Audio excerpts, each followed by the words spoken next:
Bismillahirrahmanirrahim. Assalamu alaikum students. Today we are going to start Glory and Hope. That is unit number 2. Glory and Hope by Nelson Mandela. Let me first of all give you the brief introduction of Nelson Mandela. Nelson Mandela was born on 18th July 1918 to the royal family of a tribe in South Africa. His African name was Rolihlahla, and he was given the name of Nelson during his school days when he was 7 years old, and this name was given by his lady teacher. Nelson is a Christian name basically. Nelson Mandela, as he was a very hard-working student, so he became a lawyer in Johannesburg, and during his law he introduced himself to anti-apartheid system. Anti-apartheid means that he was against these apartheid systems. What is apartheid? I will explain you further in next paragraph. And he was also a revolutionary politician. Revolutionary means he wanted to bring a change in the society, in African society.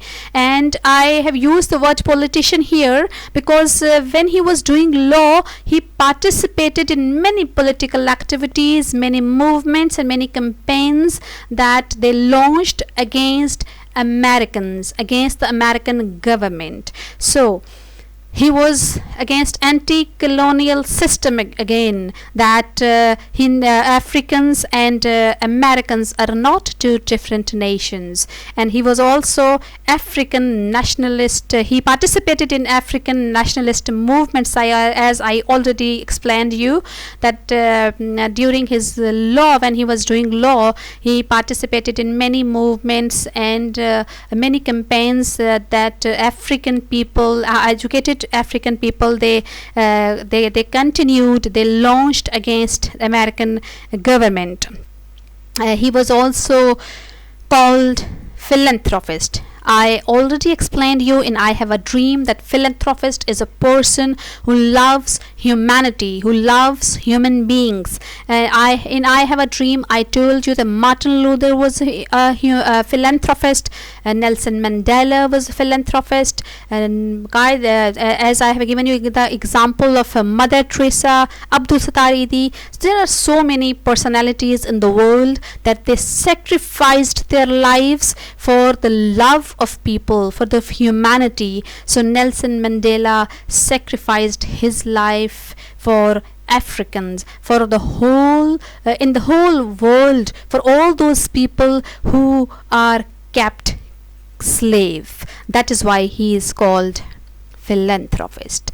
And what is anti-apartheid? As I told you that he participated against anti-apartheid system.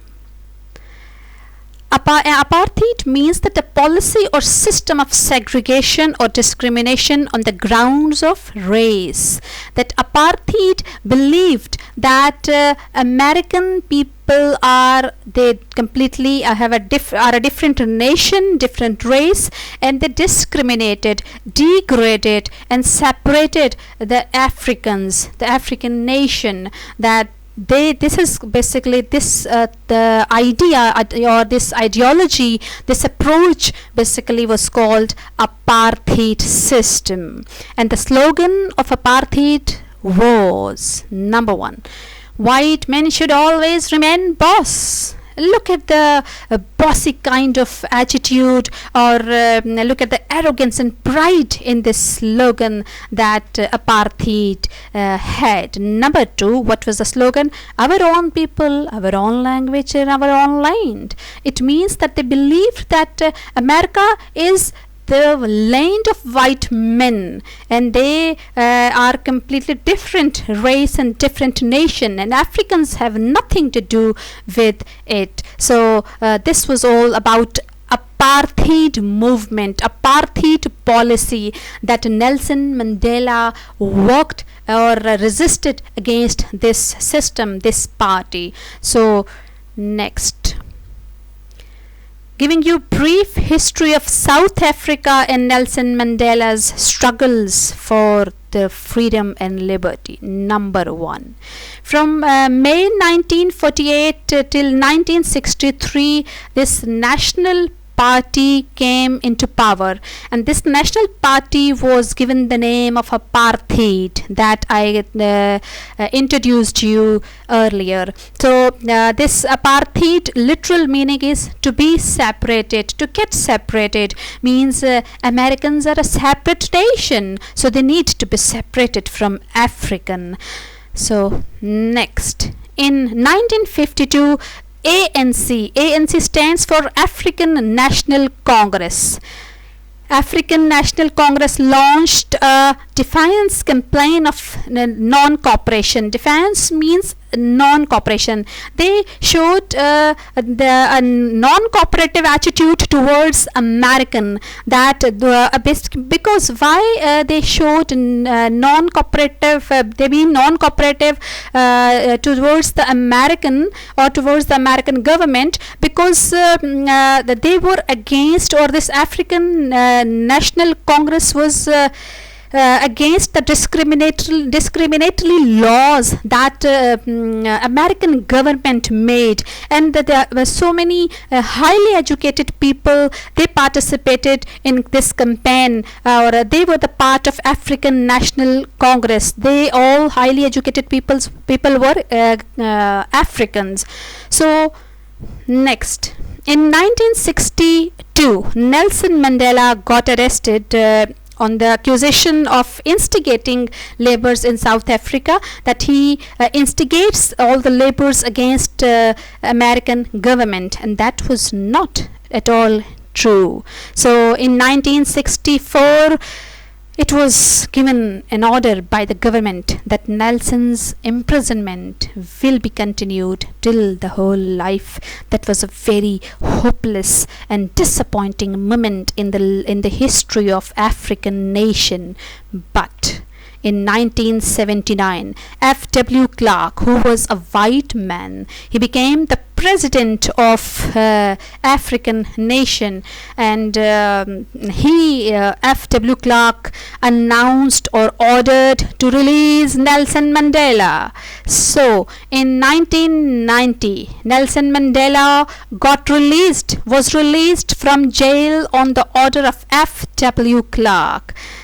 Then what happened? In 1933, as F.W. Clark and Nelson, both they been very much cooperative, they shown highly cooperative attitude towards each other, as F.W. Clark was a white man, and Nelson was an African, but both they had a very good relation, so they lived peacefully, and that is the reason in 1993 they jointly together were awarded with the Nobel Prize of Peace for their efforts to distort or to disregard the country's apartheid system. Got it? So what finally happened? In 1994, Nelson Mandela became the first black president in the history of Africa. First, let me again tell you, first black president of South Africa for after so many years. Next, what happened when, by the grace of Allah Almighty, as God says that all men are created equal.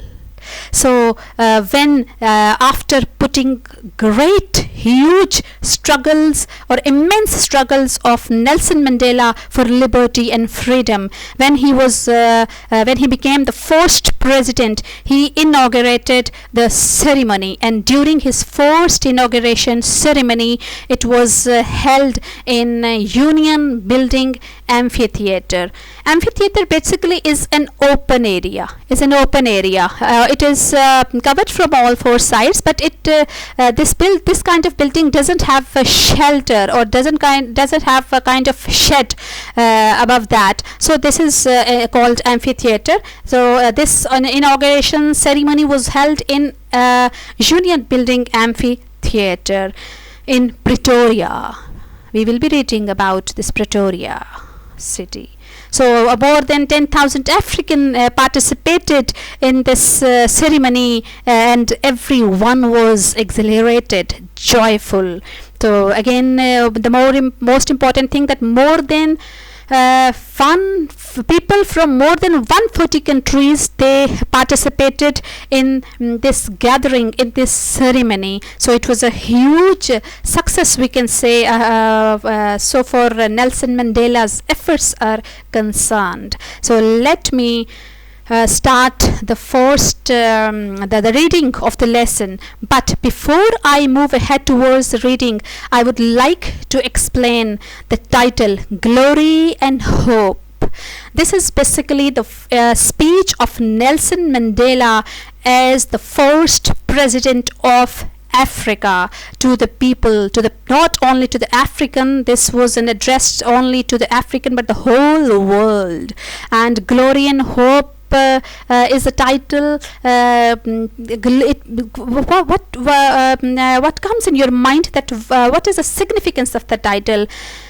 Because I feel that Nelson Mandela, he felt glorious, dignified, happy, exhilarated and joyful, and he feels pride that not only he but all the Africans, they sacrificed their lives for so many centuries. They're putting efforts, and now it is the glorious moment for everyone in the world, or those who are kept slave, who are considered slave, and specifically for African. That is why he used the word glory, and hope is attached here. It means that he is hopeful that as God declared that all men are created equal, and he is hopeful that after this liberty and freedom achieved by African nation, they will never be discriminated and segregated. So this is the significance of the title, Glory and Hope. This is a glorious moment for African, and they are hopeful to have a peaceful life. Let's begin the reading. The first paragraph says, Your Majesty, Your Royal Highnesses, distinguished guests, comrades. Comrades means fellow men, fellow member, and friends. Today, all of us do, by our presence here and by our celebrations in other parts of our country and the whole world, confer this glory and hope to newborn liberty. What does this mean? Let's begin. Reading and explanation of the first paragraph and the first question, that whom this is the address, this speech is addressed. Who were the people? So the first paragraph says that he is basically addressing and thankful to all the countrymen, those who participated in all the sacrifices, in all the movements and campaigns against the American government. Secondly, he is also addressing and thankful to all the international leaders, those who participated there. And the participation of all the international leaders there, basically, I believe and I feel that it was as an appreciation to all the efforts and sacrification made by Nelson Mandela and the African nation. Secondly, he is also thankful to all the fellow men of South Africa, and he gives this credit to all of his nation. That is the reason that I have taken these words from his speech, and he says on the first in this inauguration ceremony that our major weapon of struggle against oppression and exploitation is our people organized into mass formation today. It means that he is really very much happy that there are so many mass formation, mean huge number of people, immense number of people are gathered here from the whole world, and this is their weapon, the weapon of the mass, the weapon of the people, that they stood against oppression, exploitation, discrimination and segregation. So he is thankful to all and everyone who participated today in celebrating this victory. Got it? Moving towards the second paragraph. Out of the experience of an extraordinary human disaster that lasted too long must be born a society of which all humanity will be proud. I will be explaining here the disaster that lasted too long. What kind of disaster he is referring? Then he says, our daily deeds as ordinary South Africans must produce an actual South African reality that will reinforce humanity's belief in justice, strengthen its confidence in the nobility of human soul, and sustain all our hopes for a glorious life for all. So then he says, all this we owe both to ourselves and to the peoples of the world who are so well represented here today. Let me explain what is he saying in second paragraph. He explains that he associated this liberty, this freedom. He says that we achieve this liberty, this freedom only because all the Africans, we believe in justice, as the one he wanted to say that the one who seeks for justice, the one who believes in justice, justice brings fruit for them, and today they are enjoying this fruit of liberty and freedom, and this is the justice that they achieved. And he is referring that this human disaster took long period of time. Human disasters means that after 3 centuries, for the very first time, a black African or a black became the president of African nation. This is the long period of time he is referring, that the disaster the difficult time they faced. Then he says that he believed in the nobility of human soul. He in each of his speech he always been mentioning that he believed that in the nobility of human soul and mind. It means that he believes that human being, human mind, human soul is noble, is dignified, and he himself he always been participating, or he kept himself busy against the resistance against American government, American nation, but he always been peaceful. He believed in peace and justice because he believed, he had a faith that if the person is noble, is having we can say that a dignified thought, that person can and will achieve a huge success in the end. So he is giving this reference that all Africans, he says that we and ourselves and everyone, we owe this glory to everyone, the one who participated in this campaign and movement. It means that he is appreciating that all Africans, they are noble, or they have noble minds and noble souls, and that is the reason that peacefully they kept on participating in the movements against American nation, and finally are enjoying the glory and success. Got it? So the third paragraph, there is question number 2 in third paragraph. Let me read the paragraph. To my compatriots means fellow men, countrymen, I have no hesitation in saying that each one of us is as intimately attached to the soil of this beautiful country as are the famous jacaranda trees of Pretoria and the mimosa trees of Bushveld. Each one of us touches the soil of the land. Each time we feel a sense of personal renewal. The national mood changes as the season changes. We are moved by the sense of joy and exhilaration. Exhilaration means happiness, extreme joy. When the grass turns green and the flowers blossom. So this is the second paragraph that he explains here. Let me explain. Use of figurative language is here. How? He has used the simile. Simile again, let me brief you, though we've been we are continuously studying this, that when we compare two different things by using like and as, he says that look at the jacaranda trees, beautiful. Jacaranda is basically a beautiful tree with purple colors flowers, and mimosa tree, it is famous because it has a beautiful and everlasting beautiful smell, and it leaves a soothing effect to your soul.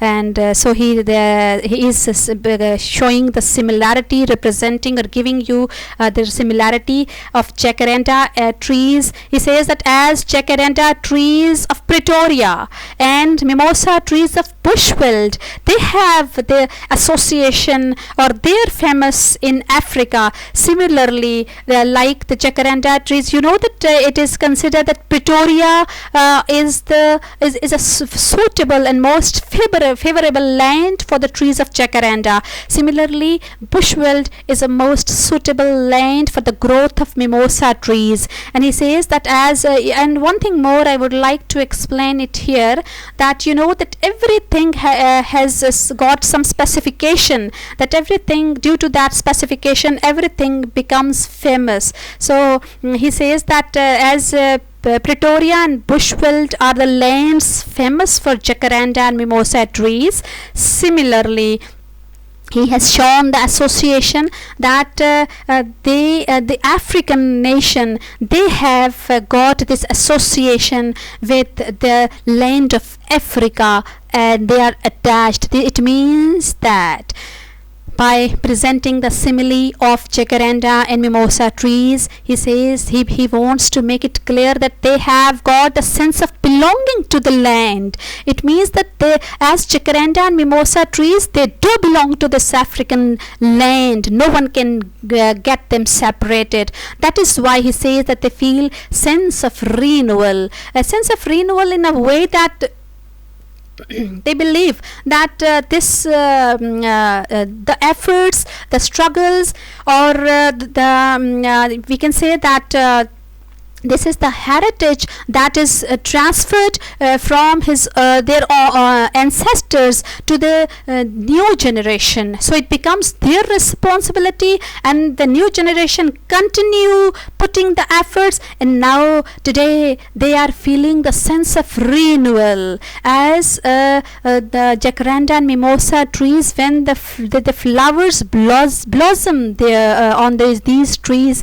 And similarly today on this victory, they are feeling the sense of renewal. And then he says that mood changes with the change of the season. You know that each season does have a great impact and effect, or it leaves an impact and effect on your mood. Similarly, he is referring that today jacaranda and mimosa trees are blossomed. You can enjoy their beauty and smell. Similarly, today they are very much happy. This is the season, this is the time that they are enjoying this joy and this happiness. That is, he says that sense of exhilaration, the extreme sense of happiness, and joy is there. And by presenting this simile, a beautiful simile, he wants to make it clear that as jacaranda and mimosa trees are associated and famous for their beauty and have association for with this African land, similarly African nation have a sense of belonging because this is the land of their forefathers, and they are, after the struggles, their mood is very much changed and happy, and they are feeling glorious, glory and hope. Hopefully you got it. Then what is he saying? Let me explain you the structural features of his speech. As I have already explained you in I Have a Dream by Martin Luther King Jr., there were so many structural features used, figures of speech used in speech. That was the reason that his speech was considered the best speech ever delivered in America. So similarly, glory and hope is also full of some figures of speech there. First of all, use of anaphora. I explained you in I Have a Dream that anaphora means that intentionally the writer makes the use of repetition of some phrases and some sentences, some words. It is just to create the maximum effect. For example, I would be explaining you all these figures of speech or the structural features in the respective paragraphs. I would explain you the details there, but let me make it clear here one thing, that I have collected and gathered all the structural features here in this question number 2, because there is a question that discuss the figures of speech used in this speech delivered by Nelson Mandela. So I thought that it would be better to explain or mention here together in question number 2, so that when you will be making assignments, it will be easier for you to mention them in this question number 2. So, but in detail I would be explaining them in their respective paragraphs. Got it? So anaphora, intention use of or repeatedly use of some phrases. Let there be peace, let there be let there be bread, water and salt forever, let there be justice. So there are so many the phrases that they start with let there be, let there be. It is just to create the maximum effect, so that the reader can easily feel that what is the purpose of the speech, what is the purpose of the thought behind that. Use of alliteration, that to create a rhythm. And when you are delivering a speech, a message, a thought, a philosophy, an approach, you need to create a rhythm so that it can leave the best of the effects. For example, we commit ourselves to the construction of a complete lasting peace. Commit, construction and complete. Look at the use of alliteration here, a beautiful impact. Use of metaphor, great. A rainbow nation at peace with itself and the world. What is a rainbow nation? What is he referring to? I will be explaining it separately in the respective paragraphs, but let me explain you that the use of metaphor here is that that the impact of metaphor is that it leaves a huge impact on your unconscious and subconscious, that you start making an image and you start feeling that effect. So this is the great use of metaphor, anaphora, alliteration, simile, that makes a speech effective one. Then the repetition of some phrases, never, never and never again. So look here, the repetition, the stress by the use of repetition, that this is the main theme, main thought that I want to make it clear to you. Use of the most important one, use of first person plural pronoun, that is we. You would be observing, and I would be explaining it to you, that whenever he starts a speech, he never used the word I believe, I did this, I do this, yeah, or I participated. No, he used the first person plural pronoun, that is we. We have triumphed. One has succeeded.